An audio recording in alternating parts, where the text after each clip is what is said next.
Exercise 3 is lots of fun. I mean, all the exercises I hope you find enjoyable. This one I really enjoyed creating and devising, and I hope you find it to be insightful and enjoyable to work on. So the goal of this exercise is to demonstrate, have an empirical demonstration that eigenvalues and eigenvectors are linked together. You cannot pair them separately. You can't put eigenvector 1 with eigenvalue 2. It just doesn't work that way. Okay, so here's what you want to do. Create a random integers matrix that is symmetric, so a symmetric integers matrix, and then diagonalize it or compute its eigen decomposition. Okay, the first thing you want to do actually is show that you can reconstruct the original matrix as V lambda V inverse. So this is just writing out the diagonalization. In fact, if you don't find that this works perfectly, then you made a horrible coding mistake somewhere. So this is just the definition of eigendecomposition expressed using a diagonal matrix lambda. Okay, so then what you want to do is try to reconstruct the matrix in the same way where you multiply these three matrices together, but instead of using the real lambda matrix, you're going to use lambda tilde, which is a diagonal matrix with all the same eigenvalues, but randomly swapped. So you're not going to change any of the eigenvectors.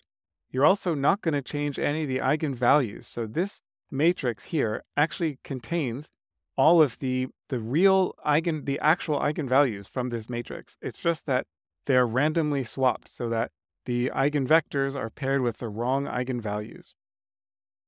Okay, so then try to reconstruct and quantify how close that reconstruction is using the Frobenius distance between the original matrix A that you created here and the attempted reconstruction, which is going to be inaccurate. Okay, so then, let's see. So then try it again a couple more times, but only swapping the two largest eigenvalues and only swapping the two smallest eigenvalues. And then you can create a plot that looks like this. So here's the distance to the original matrix. When you don't do any eigenvalue swapping, you get a distance of 0 because they're the same, the reconstruction is perfect. Here I'm randomly swapping all of the eigenvalues. Here is just the largest two, and here's the smallest two. Now, because this is a random numbers matrix, you're not necessarily going to get exactly this same pattern and relative bar heights, but it should be, something like this each time you rerun it. So I created this matrix by coming up with a random numbers matrix. Now this is going to be a 5x5 matrix of random numbers drawn from a Gaussian or normal distribution. These are not going to be integers. They're also not going to be symmetric. This matrix is not symmetric. So here I make it symmetric by writing A transpose plus A. And then I round it to give me integers. So this is the way that I chose to create a random integers matrix that is symmetric. Okay, and then here I diagonalize the matrix. Now remember that the eigen function returns the eigenvalues as a one-dimensional array of numbers, like a vector of numbers. But to diagonalize the matrix, we need the lambdas to be in a diagonal matrix. So that's why you need this second line of code here. Okay, so then we want to reconstruct the matrix here.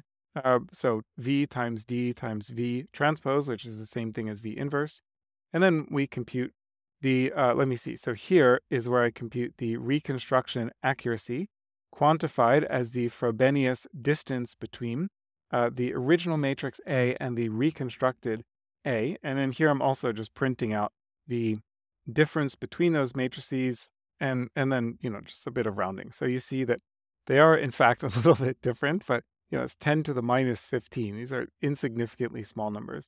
And you can see that the difference matrix is basically all zeros, and then, minus sign because there's some ridiculously tiny computational rounding errors in here. Okay, so now I am going to mix. So again, this is not very interesting. This just shows that I haven't made any coding mistakes here, but this is the starting point. Okay, so now I create what I call in the chapter, in the exercise, D tilde. And that I do by randomly permuting the eigenvalues. So here I come up with a random permutation of integers between 0 and 4. And then I am just randomly reorganizing the eigenvalues and then creating a diagonal matrix. Now notice I haven't changed V. So if I would have also sorted the columns of V according to this permutation, then we would still expect perfect reconstruction accuracy. We are swapping the order of the eigenvectors, but also equally swapping the order of the eigenvalues. But here we have unlinked, we have unpaired or randomized the pairing between the eigenvectors and the eigenvalues. So then let's see what this matrix looks like. And here we get a Frobenius distance of 6.7, and these numbers are clearly bigger than 0. There's no universe where this is a rounding error. This is a computer error. So we really did screw something up here, and what we screwed up is the mapping of the eigenvalue to its corresponding eigenvector. Okay, and then the next two parts of the exercise are not so difficult. It is a little tricky to swap only the two largest eigenvalues or the two smallest eigenvalues.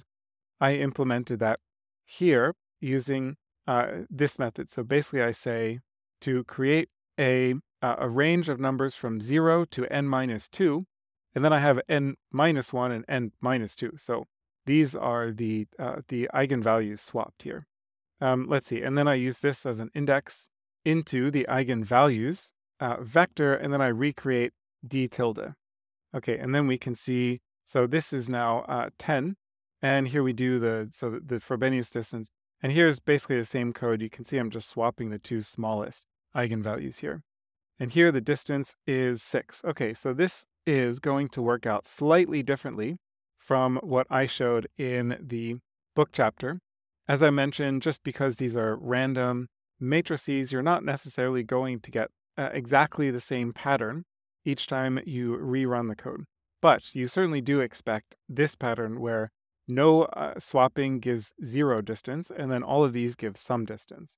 And some other things you would expect. You do expect that the swapping the smallest two eigenvalues is going to be less bad. It's going to have a smaller distance compared to swapping the largest two, and where this one shakes out kind of just depends on exactly which eigenvalues get paired with which eigenvectors, and how exactly the swapping just randomly works out.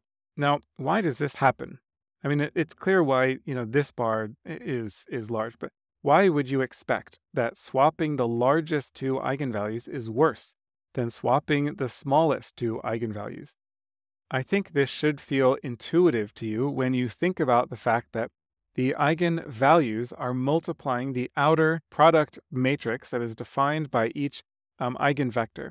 So you have the eigenvector. Let me scroll up to here. So we have each eigenvector is here in a column and here in a row. So they multiply by each other to produce a rank 1 matrix, an outer product matrix, which then gets multiplied by the corresponding eigenvalue. So you can imagine if these eigenvalues are really small, if they're close to 0, then then this is just not going to have a huge impact on the reconstruction. Versus if this is really large, then that's going to have a bigger negative impact.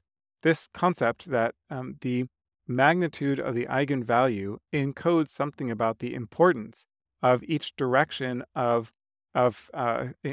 by the eigenvector. That is related to the use of eigendecomposition in principal components analysis. Anyway, I hope you enjoyed working through and thinking about this exercise.